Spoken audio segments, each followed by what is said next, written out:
अगर दिल्ली एनसीआर के शहरों को साफ हवा का हक है तो दूसरे शहरों के लोगों को क्यों नहीं? ये कहना है सुप्रीम कोर्ट का।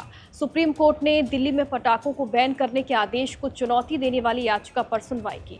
Chief justice B R. गवई ने कहा कि अगर दिल्ली एनसीआर के शहरों को साफ हवा का हक है तो दूसरे शहरों के लोगों को भी होना चाहिए। प्रदूषण नियंत्रण को लेकर चीफ जस्टिस ने कहा कि अगर पटाखों पर प्रतिबंध लगता है तो पूरे देश में बैन करना चाहिए। साफ हवा का अधिकार सिर्फ दिल्ली एनसीआर तक सीमित नहीं रह सकता, बल्कि पूरे देश के नागरिकों को इसका हक मिलना चाहिए।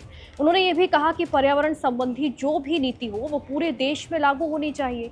हम सिर्फ दिल्ली के लिए इसीलिए नीति नहीं बना सकते क्योंकि यहाँ देश के एलीट वर्ग हैं। दरअसल सुप्रीम कोर्ट के 3 अप्रैल 2025 के उस आदेश को चुनौती दी गई है जिसमें दिल्ली एनसीआर में पटाखों की बिक्री, स्टोरेज, परिवहन और निर्माण पर पूर्ण प्रतिबंध के आदेश को संशोधित करने की मांग की गई है। इससे पहले दिल्ली एनसीआर में पटाखा बैन मामले पर अप्रैल में सुनवाई करते हुए सुप्रीम कोर्ट ने इसे बेहद ही जरूरी बताया था। कोर्ट का कहना था कि प्रतिबंध को कुछ महीनों तक सीमित करने से कोई मकसद पूरा नहीं होता। लोग पूरे साल पटाखों को इकट्ठा करेंगे और उस समय बेचेंगे जब बैन लगा हो।